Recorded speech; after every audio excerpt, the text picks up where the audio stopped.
Radio city પર આજે આપણી સાથે છે doctor Kushal Deliwala, ophthalmologist, Netralaya super speciality eye hospital થી. જાણીએ વધારે પડતો સ્ક્રીન ટાઈમ આંખને કઈ રીતે નુકસાન કરે છે. સામાન્ય રૂપે પર મિનિટ આપણું નોર્મલ બ્લિંકિંગ 15 to 20 ટાઈમ્સ પર મિનિટ હોય, પણ બીકોઝ આપણો એક્સેસિવ સ્ક્રીન ટાઈમ હોવાથી આપણે જે સતત એક વસ્તુને ધારીને જોવાની હોય છે, એટલે ઘટીને ઓલમોસ્ટ 50% ઓછો થઈ જાય છે. જેના કારણે આપણા જે નોર્મલ આંસુ જે ટીયર્સ કહેવાય, એનું જે એક લેયર હોય છે આપણા કીકી ઉપર, એટલે જે કોર્નિયા ઉપર, તો એ ધીરે ધીરે ત્યાંથી ઇવાપોરેટ થઈ જાય. એટલે જો બ્લિંકિંગ થાય તો એને રિપ્લેસ કર્યા કરે, પણ જો એ બ્લિંકિંગ ઘટી જાય તો એ ઇવાપોરેટ થઈ જાય. એટલે જે કીકી છે એના ઉપર ડ્રાય એરિયાઝ ક્રિએટ થવાથી આપણે આંખના અંદર બહુ જ શ્રમ પડે છે, ફોકસ કરવામાં તકલીફ પડે, અને ઘણી વખત એના કારણે માથું પણ દુખે છે.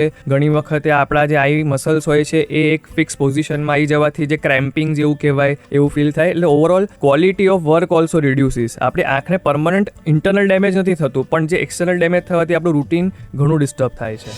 રાત્રે વધારે પડતો સ્ક્રીન ટાઈમ આંખને વધારે હાનિ પહોંચાડે છે. હવે જો આપણે સતત સ્ક્રીન રાત્રે પણ મૂવ કર્યા કરીએ, મોબાઈલમાં કે ટેબ્લેટમાં આપણે કંઈક જોઈએ, પણ એના કારણે જે ઘણી વખતે જે બ્લુ રેઝ, જે બ્લુ લાઇટ કહેવાય, એનાથી મેલેટોનિન જે છે એ આપણા બોડી ઉપર જે એની ઇફેક્ટ આવે છે, તો મેલેટોનિનનું લેવલ ઘટી જાય છે. હવે મેલેટોનિન જે હોર્મોન છે એ આપણા સ્લીપ સાયકલ માટે અત્યંત જરૂરી છે, તો આપણી સ્લીપ સાયકલ ડિસ્ટર્બ થાય. એટલે ઘણી વખતે આપણને ઊંઘ ઓછી આવે, એટલે ઇટ્સ અ વિશિયસ સાયકલ કે બીજે દિવસે સવારે ઊંઘ ઓછી આવે એટલે આપણે ફ્રેશ જાગીશું નહીં, એટલે આખો અગેન એ આપણો જે દિવસ છે એ આપણો બહુ સારો નહીં જાય. એટલે જો એવી ઘણાને ટેવ હોય કે આજના આખા દિવસમાં આપણે બધું રાત્રે ન્યૂઝ જોઈ લઈએ અને whatever the social media આપણે જે એક્સેસ કરવા માંગતા હોઈએ, તો વી વુડ રેકમેન્ડ કે ઇમિડિયેટલી સૂતા પહેલાં ન જોવું. એટલીસ્ટ 1 to 2 hours પ્રાયર તમે જોઈ અને યુ સ્ટોપ ઇટ ધેર.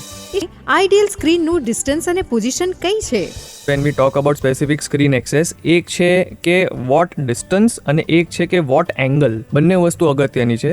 કેટલું distance is what is recommended minimal, so it should be somewhere in the range of 2.5 to 3 feet. એટલે આપણે દાખલા તરીકે આપણે એવું કહીએ કે એટ 1 arm length, તો that is adequate enough. Like તમે જે અત્યારે યુઝ કરો છો, this is according to me it's adequate. But another thing which I was mentioning કે એંગલ અગત્યનો છે.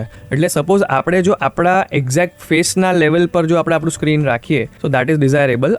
અધરવાઇઝ ધ અનધર ઇન બિટવીનનું જે આપણે કહી શકીએ, તો somewhere around 15 to 20 degrees below, જેથી કરીને આપણા નેકને સ્ટ્રેન ના પડે. Because as I was mentioning, આપણું ઓવરઓલ જે અર્ગોનોમિક્સ છે that is of very much of an importance. Because જો નેક પેઇન થશે તો it can also impact in longer term our spine.